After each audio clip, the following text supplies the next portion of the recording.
Hello, welcome students. Myself, Neeru Gupta, Associate Professor, Department of Chemistry, Government MS College, Bikaner. बच्चों, आज हम अपने BSc part third के first paper की 5th unit का फर्स्ट चैप्टर तो हम पढ़ चुके हैं, hard and soft acid and bases.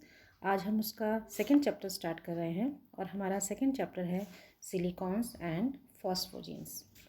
Silicones and फॉस्फोजीन्स आपके लिए कोई नई टर्म्स नहीं है, लेकिन आज हम जब ये लेसन स्टार्ट करेंगे तो हमें ये जानना ज़रूरी है कि जिन दो कंपाउंड्स की हम बात कर रहे हैं ये असल में क्या हैं।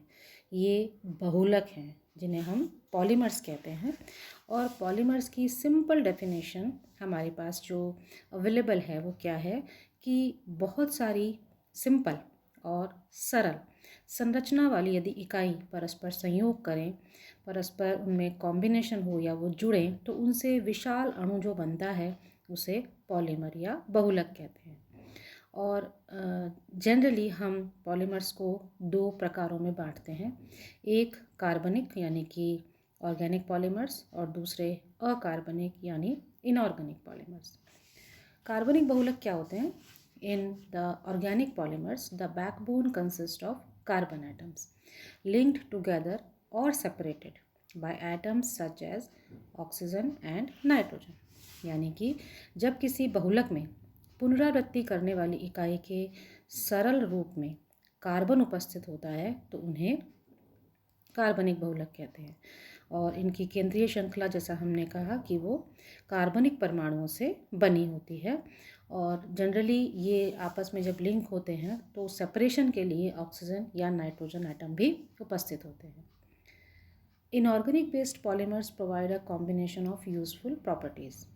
इनऑर्गेनिक पॉलीमर्स हमें बहुत सारी उपयोगी प्रॉपर्टीज़ से बहुत सारी उपयोगी प्रॉपर्टीज़ के कॉम्बिनेशन को प्रोवाइड करते हैं, और ये इस वजह से होता है क्योंकि कार्बन के जो चेन होती है वो तो काफ़ी लंबी होती है, लेकिन this could be due to the reason that bond between inorganic elements are longer and stronger. कार्बनिक या ऑर्गेनिक पॉलीमर्स की तुलना में इनऑर्गेनिक पॉलीमर्स की जब चेन बनती है तो वो बहुत स्ट्रॉन्ग होती है, और इसके अलावा different valencies of inorganic elements, क्योंकि कार्बन की तो चतुसंयोजकता ही होती है लेकिन इनऑर्गेनिक एलिमेंट्स की संयोजकताएं काफ़ी ज़्यादा होती हैं, तो there is a possibility of attachment of different groups to organic atom to inorganic atom. तो इनऑर्गेनिक पॉलीमर्स में जनरली हम अगर इसको डिफाइन करना चाहें तो हम क्या कह सकते हैं कि यदि किसी पॉलीमर में पुनरावृत्ति या रिपीट होने वाली यूनिट में मुख्य तत्व में कार्बन के अलावा कोई और हो, जैसे नाइट्रोजन हो या फॉस्फोरस या सिलिकॉन या सल्फर, तो ऐसे पॉलीमर्स को हम इनऑर्गेनिक पॉलीमर्स कहते हैं।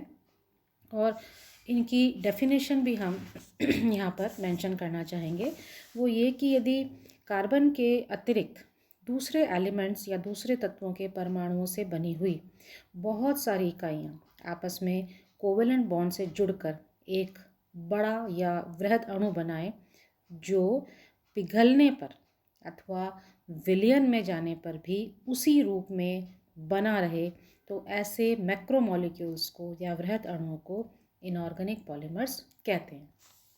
And this is definite to alter the property of the polymer, their stability at high temperature and solubility in different solvents। ऐसे पॉलीमर्स यानी कि इनऑर्गेनिक पॉलीमर्स जिनकी हम बात कर रहे हैं उनकी प्रॉपर्टीज़ को ऑल्टर भी किया जा सकता है, उनकी स्टेबिलिटी को, उनके टेम्परेचर डिपेंडेंस को, या उनकी अलग अलग विलायकों में विलेयता को। अब हम इस जनरल इंट्रोडक्शन के बाद यहाँ जिस दो पॉलीमर्स की स्टडीज़ चैप्टर में करने वाले हैं वो हैं सिलिकॉन्स एंड फॉस्फोजीन्स। लेकिन उससे पहले हम इनऑर्गेनिक पॉलीमर्स की कुछ जनरल प्रॉपर्टीज़ के बारे में बात कर लेते हैं।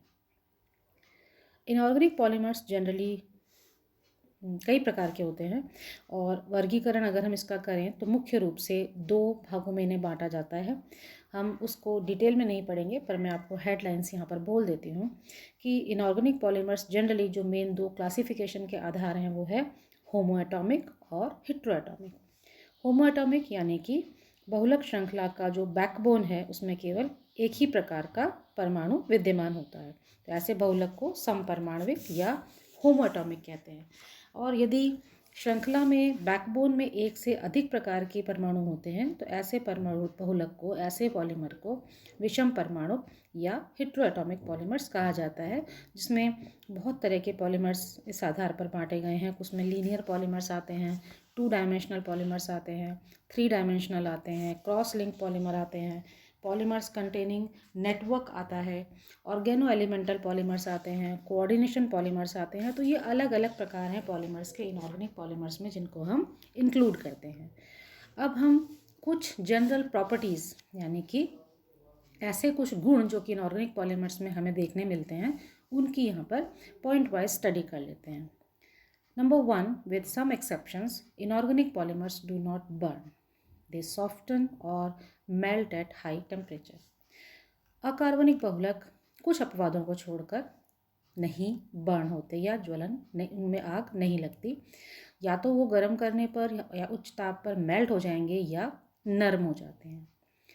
दूसरा, most of the inorganic polymers are built up highly polar substances and most of these polymers however react with the solvent. क्योंकि ज़्यादातर इनऑर्गेनिक पॉलीमर्स पोलर सब्सटेंसेस से बनते हैं, ध्रुवीय पदार्थों से बनते हैं, इसलिए ये सॉल्वेंट्स के साथ अभिक्रिया कर लेते हैं।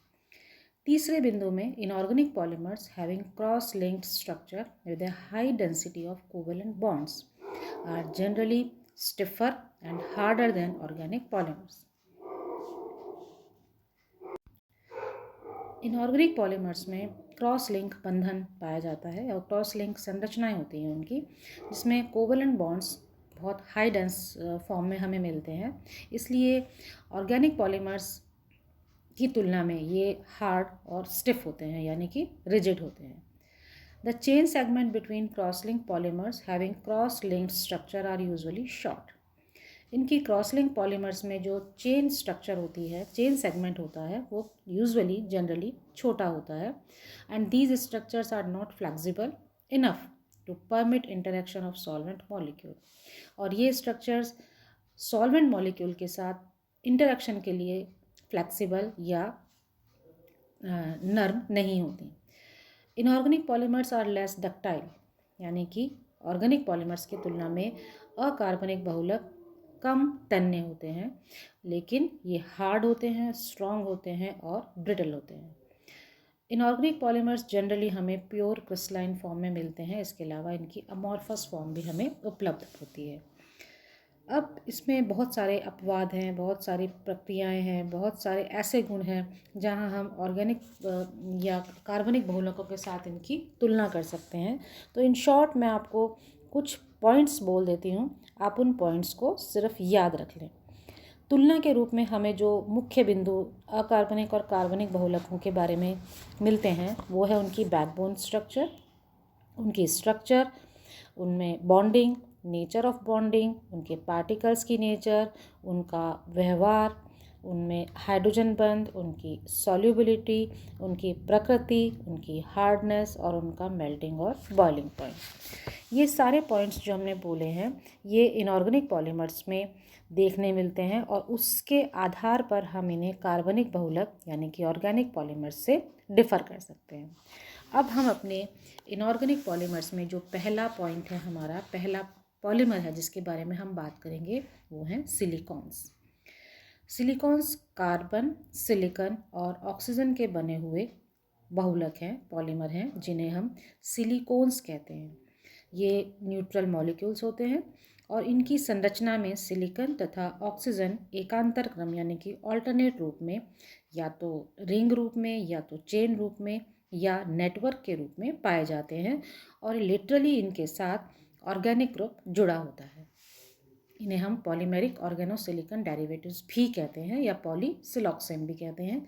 ये स्ट्रक्चर आप देख रहे हैं, इस स्ट्रक्चर में सिलिकॉन और ऑक्सीजन की बैकबोन है, यानी कि सिलिकॉन ऑक्सीजन ऑल्टरनेटली एक दूसरे के साथ बॉन्डेड हैं और साइड ग्रुप के रूप में हमारे पास एल्किल या एरिल समूह होता है और इनका जनरल फार्मूला है R2SiO, रिपीटेटिंग यूनिट N है, जहाँ N की संख्या कुछ भी हो सकती है। दीज में भी लीनियर, साइक्लिक और क्रॉस लिंक, जैसा हमने अभी बात की कि ये रेखीय, चक्रीय या नेटवर्क क्रॉस लिंक होते हैं। इनकी बहुत ज़्यादा थर्मल स्टेबिलिटी है, ऊष्मीय स्थायित्व तो बहुत ज़्यादा होता है और इसीलिए इन्हें हाई टेम्परेचर पॉलीमर्स भी कहा जाता है। Because of the stability of SiO-Si linkage, variety of silicon polymers are formed, used in high temperature applications such as heat transfer agents and elastomers.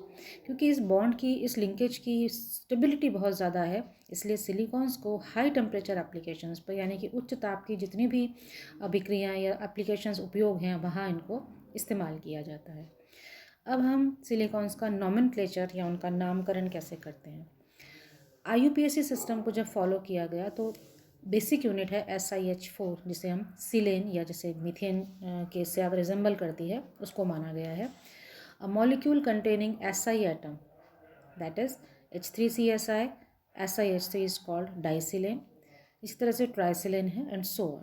The alkyl और एरिल और halo substituted silanes are named by prefixing silane by the specific group. जैसे SiH4 में यदि H substitute हो जाए किसी alkyl समूह से, किसी एरिल समूह से या हेलो समूह से, तो हम प्रीफिक्स लगा के उसका नाम लिख देते हैं। फॉर एग्जांपल Cl2HiSiH2, यहाँ 2 हाइड्रोजन 2 क्लोरीन से रिप्लेस हो गए तो कंपाउंड का नाम हो गया डाइक्लोरोसिलेन। इस तरह से डाइमिथाइल सिलेन, सिलेन जिनमें OH ग्रुप लगते हैं वहाँ डाइओल या ट्रायोल लगा दिया जाता है, जो कि हाइड्रोक्सिल समूह की संख्या पर निर्भर करता है। जैसे H3SiOH कहलाएगा सिलेनॉल, सिलेनडाइऑल, ट्राइमिथाइल सिलेनॉल। ऑक्सो डेरिवेटिव्स के नाम सिलॉक्सेन से लिखे जाते हैं, डाइसिलॉक्सेन, हेक्सा मिथाइल डाइसिलॉक्सेन। तो इस तरह से इनका नॉमेनक्लेचर हम कर सकते हैं। और जो पॉलीमर्स हमें मिलते हैं उन पॉलीमर्स में हम बैकबोन के आधार पर नाम को स्पेसिफाई करते हैं। जैसे फर्स्ट कंपाउंड जो आप देख रहे हैं वो है पॉली डाइमिथाइल सिलॉक्सेन। दूसरा कंपाउंड जिसमें मिथाइल और फिनाइल दो लोग समूह हैं तो वहाँ पॉली मिथाइल फिनाइल सिलॉक्सेन। तो इस तरह से सिलिकॉन्स का नॉमेनक्लेचर उनकी स्ट्रक्चर, उनकी बैकबोन स्ट्रक्चर पर डिपेंड करता है। ऐसे बहुत सारे फैक्टर्स हैं जो सिलिकॉन की नेचर को प्रभावित करते हैं, जिसमें उनकी चेन की लेंथ है, यानी कि श्रृंखला की लंबाई है, ऑर्गेनिक समूहों का डिस्ट्रीब्यूशन या वितरण है, किस लेवल तक, किस एक्सटेंट तक उसमें नेटवर्किंग है उस पर निर्भर करती है। इसके अलावा एल्किल और एरिल समूह कौन सा उसके ऊपर जुड़ा हुआ है उसकी प्रकृति भी सिलिकॉन पॉलीमर की नेचर को, उसकी प्रकृति को प्रभावित करेगी।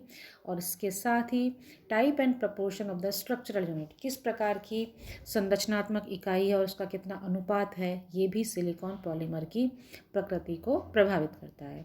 In general short chain silicones oily liquids होते हैं, medium chain silicones viscous liquid होते हैं या विस्कस ऑयल होते हैं, जबकि लॉन्ग चेन सिलिकॉन्स या जिनमें क्रॉस लिंक ज़्यादा पाया जाता है उनकी रबर के जैसी स्ट्रक्चर होती है।